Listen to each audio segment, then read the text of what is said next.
ഇപ്പോൾ നമ്മുടെ 10ാം ക്ലാസ്സിലെ പുതിയ ടെക്സ്റ്റ് ബുക്കിലെ രണ്ടാമത്തെ ചാപ്റ്റർ എന്ന് പറയുന്നത് ജിന്ദഗി കാ സഫർ, അതായത് ജീവിതത്തിൻ്റെ യാത്രകൾ.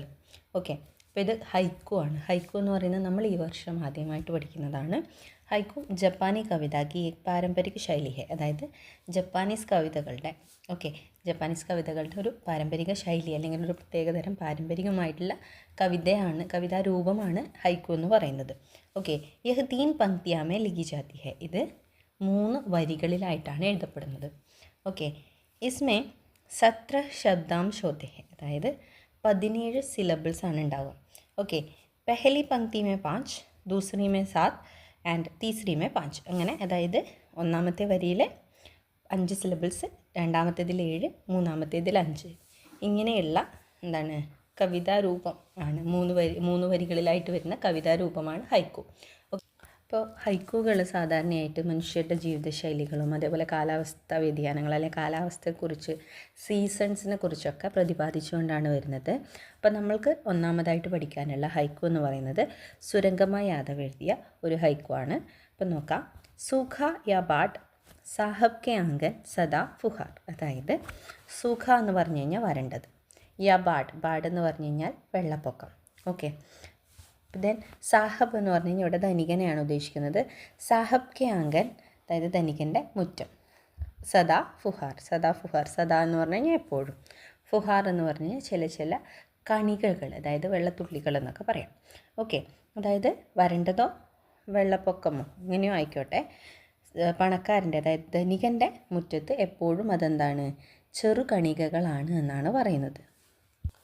അതായത് സാധാരണക്കാരൻ്റെ അല്ലെങ്കിൽ സാധാരണ കഷ്ടപ്പെടുന്ന കൃഷിക്കാരൻ്റെ അല്ലെങ്കിൽ അധ്വാനിക്കുന്ന വളരെ താഴ്ന്ന കിടയിലുള്ള അല്ലെങ്കിൽ താഴെ തട്ടിലുള്ള മനുഷ്യരുടെ ജീവിതത്തിൽ വരുന്ന പ്രതിസന്ധികളെയും ബുദ്ധിമുട്ടുകളെയും, അവർക്കുണ്ടാകുന്ന ബുദ്ധിമുട്ടുകളോ അല്ലെങ്കിൽ അവർക്കുണ്ടാകുന്ന കഷ്ടപ്പാടുകളെയാണ് ഇവിടെ വരൾച്ചയായിട്ടും അതേപോലെ തന്നെ വെള്ളപ്പൊക്കമായിട്ടും പറഞ്ഞിരിക്കുന്നത്. അവരുടെ വരൾച്ച എന്ന് പറഞ്ഞാൽ അവർക്ക് ഇല്ലായ്മ, ബുദ്ധിമുട്ട് അതായത് വെള്ളപ്പൊക്കം എന്ന് പറയുമ്പം അവർക്ക് എല്ലാം കൂടി ഒരുമിച്ചാണ് വരുന്നത്. അതായത് ബുദ്ധിമുട്ടുകളും കഷ്ടപ്പാടുകളും ഒക്കെ, രോഗങ്ങളാകാം, ഇതൊക്കെ. ഓക്കെ, അപ്പോൾ ഈ കഷ്ടപ്പാടുകളൊക്കെ ധനികനെ സംബന്ധിച്ച് നോക്കുമ്പോൾ, അതായത് ഇത്തരം അനുഭവങ്ങളൊക്കെ ഇവർക്ക് എന്താണ്, വരൾച്ച എന്ന് പറഞ്ഞു കഴിഞ്ഞാൽ വെള്ളമില്ലാത്ത അവസ്ഥയാണ്, അതായത് തീരെ ഒന്നുമില്ലാത്ത അവസ്ഥ. വെള്ളപ്പൊക്കം എന്ന് പറഞ്ഞു കഴിഞ്ഞാൽ അധികമായിട്ട്, അതായത് ഇതൊക്കെ കൂടുകയാണ്. ഓക്കെ, ഇതൊക്കെ വളരെ കൂടിയ അവസ്ഥ. ഓക്കെ, അതായത് ഈ പ്രതിസന്ധികൾ കഷ്ടപ്പാടുകളൊക്കെ വളരെ കൂടുതലായിട്ടുള്ള അവസ്ഥ. എപ്പോഴും ഇവർക്കിത് വളരെ ബുദ്ധിമുട്ടുള്ള അവസ്ഥയാണ്. ധനികൻ്റെ മുന്നിൽ ഇതൊക്കെ എന്താണ്, അതായത് ധനികനെ വെച്ച് കമ്പയർ ചെയ്ത് നോക്കുമ്പോൾ അല്ലെങ്കിൽ ധനികരെ മുന്നിൽ ഇതെപ്പോഴും വളരെ ചെറിയ കാര്യമാണ്. ഓക്കെ, അതായത് നമ്മളുടെ സമൂഹത്തിൽ നിലനിന്ന് വരുന്ന അസമത്വം അല്ലേ, 2 തട്ടിലുള്ള മനുഷ്യന്മാർ, അതായത് കുറച്ച് ധനികരായവരും വളരെ താഴ്ന്ന തട്ടിലുള്ളവരും, അതായത് ഒന്നുമില്ലാത്തവരും, 2 അസമത്വത്തെക്കുറിച്ചാണ് പ്രതിപാദിക്കുന്നത്. സമൂഹത്തിൽ നിലനിന്ന് വരുന്ന അസമത്വത്തെക്കുറിച്ച് പ്രതിപാദിക്കുന്നു. ഓക്കെ, യഹ് ഹൈക്കു സമാജ് മേ രഹത്തെ അസമാനത കോ സങ്കേത് കർത്തെ ഹേ, അതായത് എന്താണ്, നമ്മളുടെ സൊസൈറ്റിയിൽ നിലനിന്ന് വരുന്ന ഇനീക്വാലിറ്റീനെ പോയിൻ്റ് ചെയ്യുന്ന ഹൈക്കു അല്ലെങ്കിൽ കവിതയാണ് നമ്മൾക്ക് ഒന്നാമതായിട്ട് തന്നിട്ടുള്ളത്. ഇനി രണ്ടാമത്തെ നോക്കാം. ഡോക്ടർ ഗോപാൽ ബാബു ശർമ്മ എഴുതിയ ഹൈക്കു ആണ് രണ്ടാമത്തേത്. പിതാനെ ഡൂണ്ടി ലാട്ടിയ ബുഡാപ്പേക്ക് ദിക്തി നഹി, അതായത് പിത എന്ന് പറഞ്ഞു കഴിഞ്ഞാൽ അച്ഛൻ, പിതാവ്. ഡൂണ്ടി എന്ന് പറഞ്ഞു കഴിഞ്ഞാൽ അന്വേഷിക്കുക. ലാഠിയ ബുഡാപ്പേക്ക്, ലാഠിയ ഇവിടെ ഊന്നുവടിയാണ്.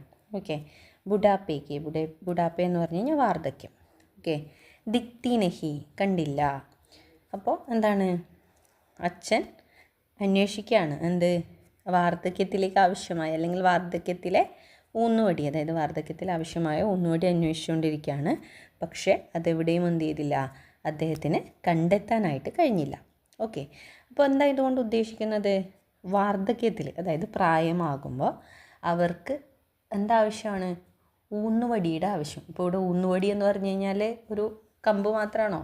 അല്ല, അവരുടെ ശാരീരികവും മാനസികവുമായിട്ടുള്ള ആ പ്രായാധിക്യത്തെ സപ്പോർട്ട് ചെയ്തുകൊണ്ട് അല്ലെങ്കിൽ അതിനെ എപ്പോഴും സപ്പോർട്ട് ചെയ്യുന്ന ആളുകളെ അല്ലെങ്കിൽ മനുഷ്യരെയാണ് ഇവിടെ ലാഠി അല്ലെങ്കിൽ ഊന്നുവടി എന്നതുകൊണ്ട് ഉദ്ദേശിക്കുന്നത്.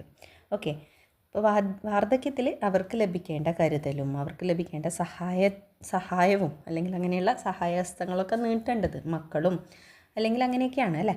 അപ്പോൾ ഈ ലഭിക്കേണ്ട സഹായം അദ്ദേഹം അന്വേഷിക്കുകയാണ്, അല്ലെങ്കിൽ ആ പിതാവ് അന്വേഷിക്കുകയാണ് വാർദ്ധക്യത്തിൽ, പ്രായമാവുമ്പോൾ ഇങ്ങനെ കിട്ടേണ്ട സഹായങ്ങളൊക്കെ എന്താണ് അന്വേഷിക്കുകയാണ്. പക്ഷേ എന്താണ് എവിടെ നിന്നും സഹായം ലഭിക്കുന്നില്ല. ഓക്കെ, അതായത് ഊന്നുവടി എന്നതുകൊണ്ട് അദ്ദേഹത്തിന് അതായത് പ്രായമാവുമ്പോൾ ലഭിക്കേണ്ട കരുതലും സ്നേഹവും ഒക്കെയാണ് പറയുന്നത്. അപ്പോൾ ഈ ലഭിക്കേണ്ട കരുതലുകൾ എവിടെ നിന്നും എന്ത് ചെയ്യുന്നില്ല, ഈ പ്രായമായ മനുഷ്യന് ലഭിക്കുന്നില്ല. ഓക്കെ, അപ്പോൾ അത് ഹിന്ദിയിൽ എങ്ങനെ പറയാം? ബുഢാപ്പേമേ പിത അപ്നി ആശ്രയ് ധൂണ്തി രഹി. അതായത് എന്താണ്, വാർദ്ധക്യത്തിലെ അച്ഛൻ അദ്ദേഹത്തിന് ആവശ്യമായ ആശ്രയം അന്വേഷിച്ചുകൊണ്ടിരുന്നു.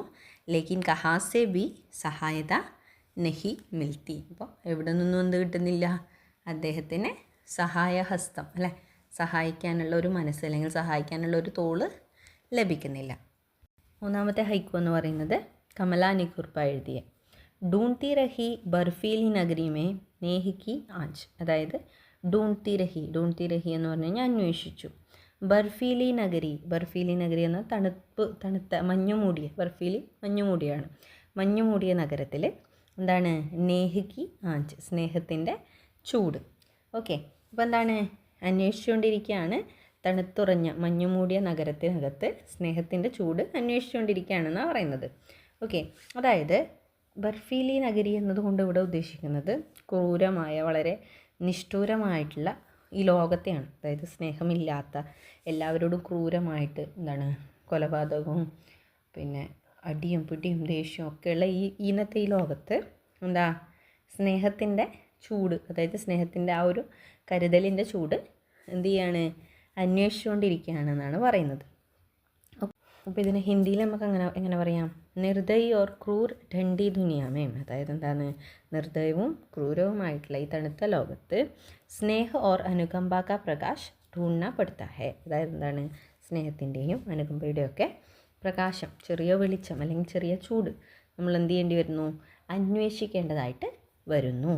അങ്ങനെയുള്ളവർ വളരെ കുറച്ചാണെന്നാണ് പറയുന്നത്. അതായത് ഈ ലോകത്തുള്ളവർ മുഴുവനും അല്ലെങ്കിൽ മുക്കാൽ ഭാഗം ആളുകളും എങ്ങനെയുള്ളതാണ്, ദേഷ്യവും ക്രൂരതയും ഒക്കെ നിറഞ്ഞതാണ്. ഓക്കെ, അതിൽ സ്നേഹമുള്ളവരെ നമ്മൾ എന്ത് ചെയ്യേണ്ടി വരുന്നു, അന്വേഷിച്ച് കണ്ടുപിടിക്കേണ്ടതായിട്ട് വരുന്നു.